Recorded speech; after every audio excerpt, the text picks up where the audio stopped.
Muy buenos días. Muchas gracias por continuar con nosotros en el estudio de la lección. Quiero recordarte que durante todo este trimestre estamos estudiando este tema muy importante, el cual lleva por título Viviendo la vida cristiana, de la serie Tesoros de la Verdad, parte número 4. Y pues en esta semana que ya hemos comenzado tenemos un tema muy interesante. El tema para esta semana lleva por título Más bienaventurado es dar que recibir. Un tema muy interesante que ya comenzamos. Pero antes de continuar, quiero invitarte para que juntos vayamos a la palabra de Dios y allí leamos el texto que estamos aprendiendo. Este se encuentra en el libro de Lucas, en el capítulo 12 y en el verso número 42 hasta el verso número 44. Y allí leemos de esta manera. Y dijo el Señor: ¿quién es el mayordomo fiel y prudente al cual su Señor pondrá sobre su casa para que a tiempo les dé su ración? Bienaventurado aquel siervo al cual, cuando su Señor venga, le haya haciendo así. En verdad os digo que le pondrá sobre todos sus bienes. Con este pensamiento quiero invitarte para que juntos podamos tener una oración. Acompáñame.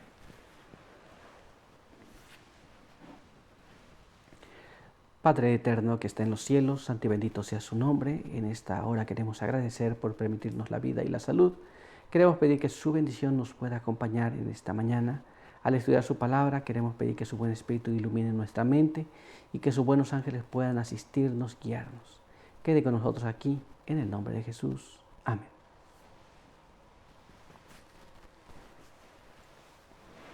Muy bien, pues vamos a continuar con nuestro estudio para el día de hoy.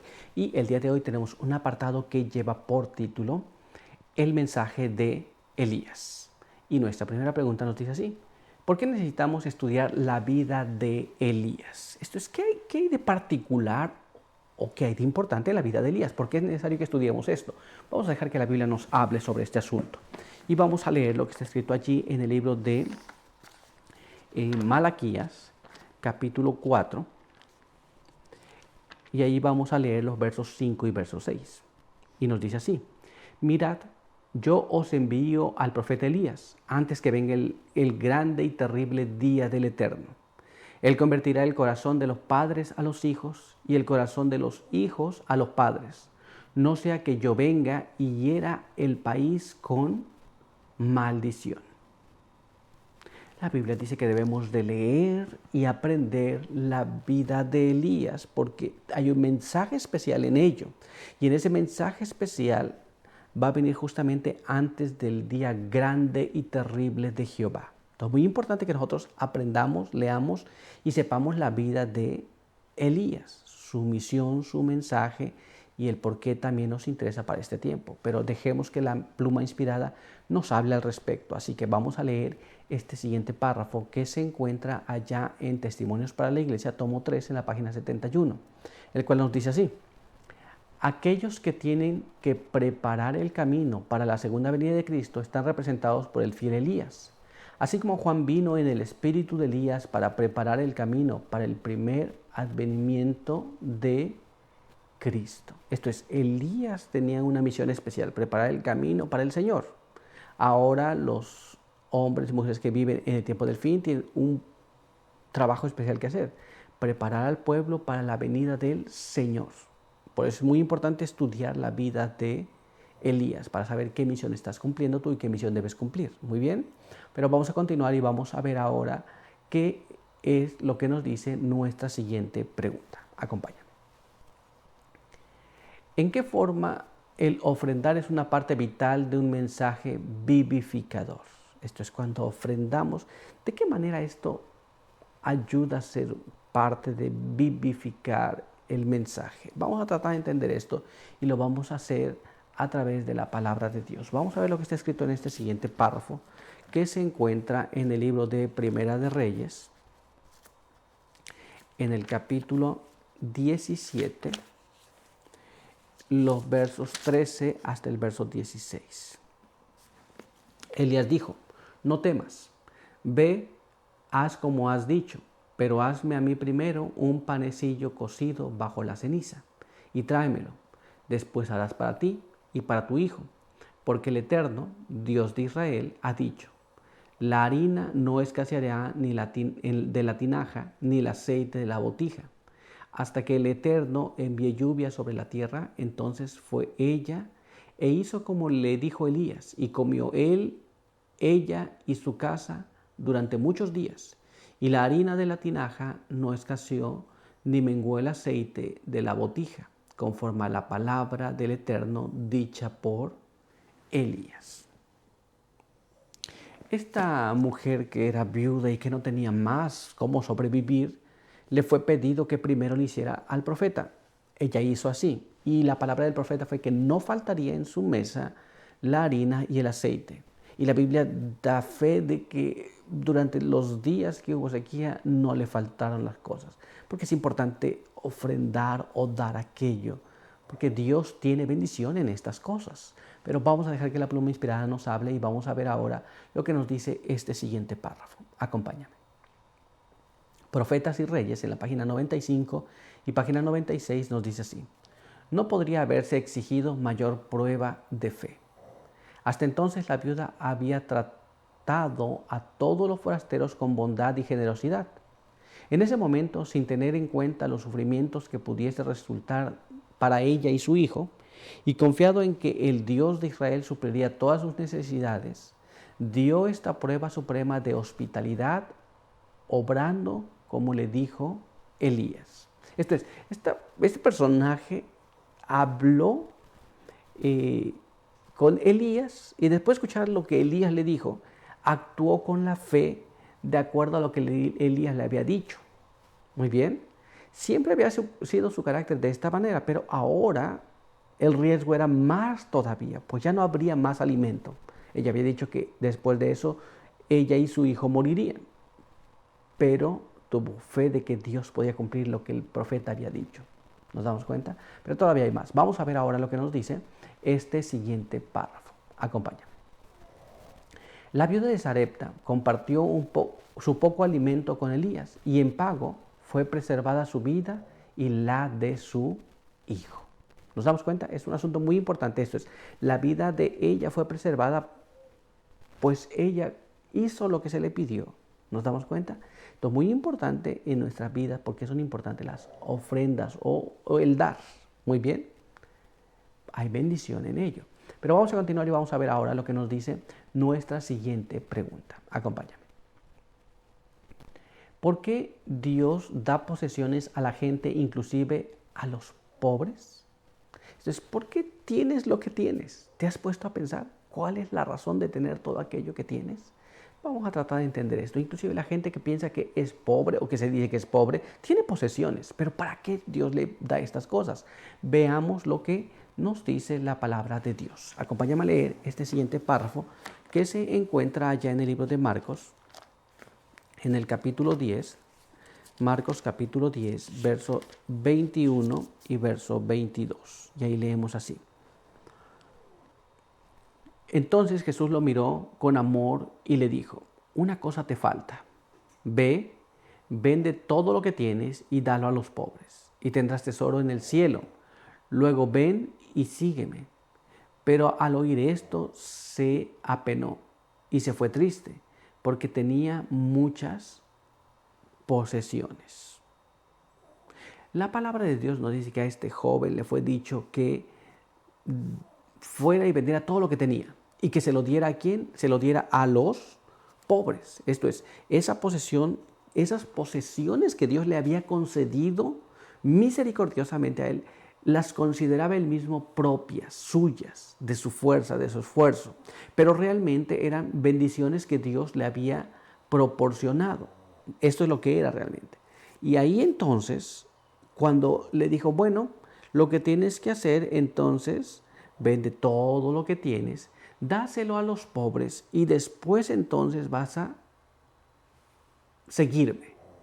Y él se fue muy triste, dice la Biblia. Muy bien, porque él tenía demasiadas posesiones. Es un asunto muy interesante, ¿te das cuenta? Esto es, ¿para qué Dios nos da las posesiones? para ser una bendición para aquellos que están en una condición menos favorable que tú y yo. Muy bien, pero ¿qué más nos dice la palabra de Dios? Vamos a ver ahora lo que dice este siguiente párrafo. Mira lo que está escrito aquí en el libro de Lucas, en el capítulo 21, verso del 1 al verso 4. Y ahí leemos así. Al levantar la vista, Jesús vio a los ricos que echaban sus ofrendas en el arca de las ofrendas.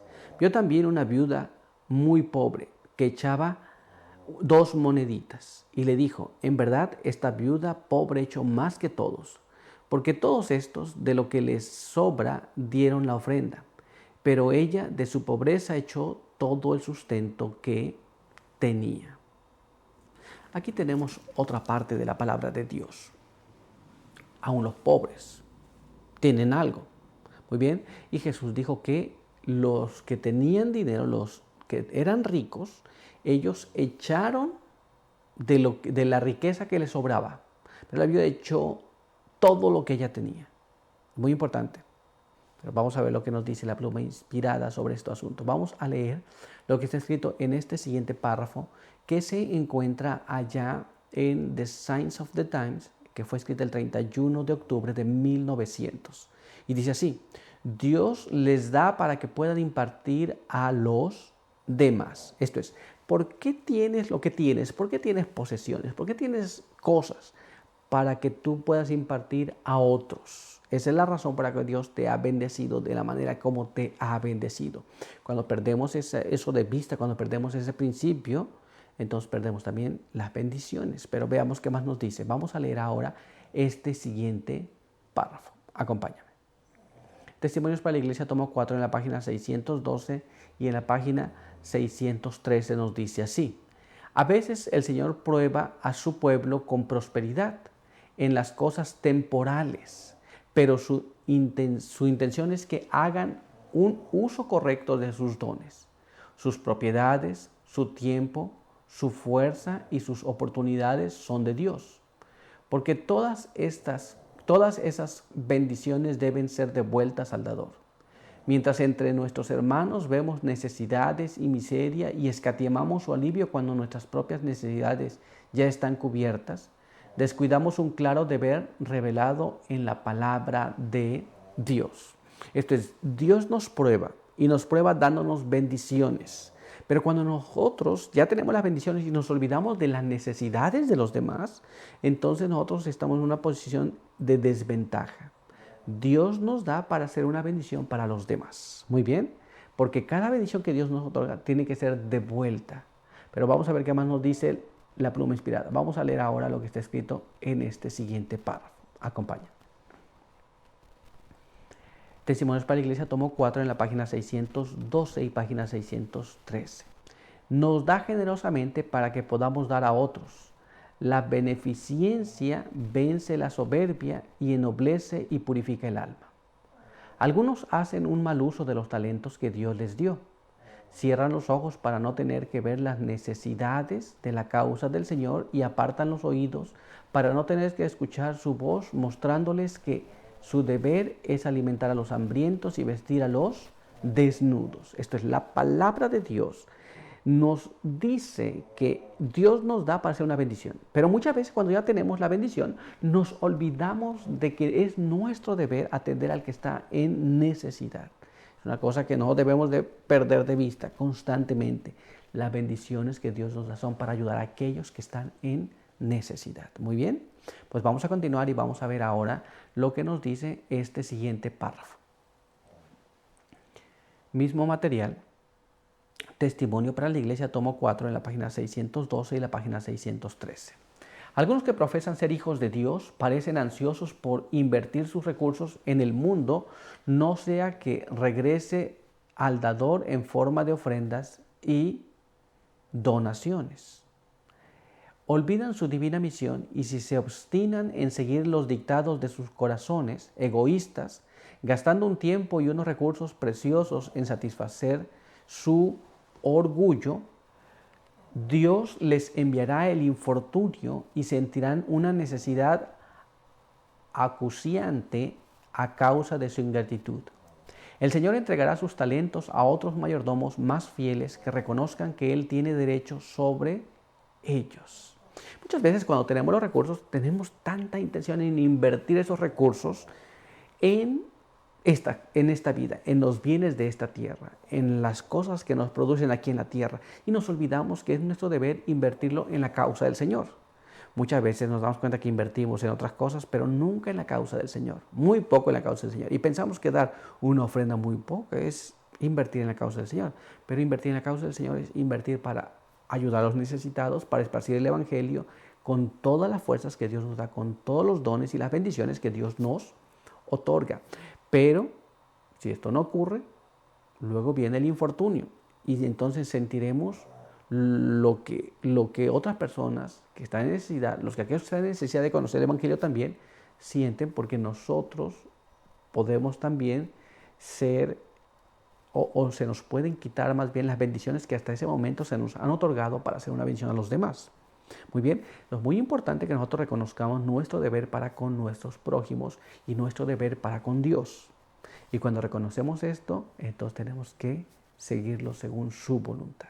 Muy bien, pero por hoy nuestro estudio ha concluido, así que quiero invitarte para que tengamos una oración. Acompáñame. Padre eterno que está en los cielos, santo y bendito sea su nombre. En esta hora queremos agradecer por permitirnos la vida y la salud. Queremos agradecer por sus bendiciones y queremos pedir que nos pueda ayudar para poder cumplir su voluntad en las cosas que hemos leído. Quede con nosotros, ayúdenos para que todo aquello que poseemos y todo aquello que tenemos pueda ser una bendición para los demás y podamos usarlo en el avance de su causa. Pedimos todo esto en el nombre de Jesús. Amén.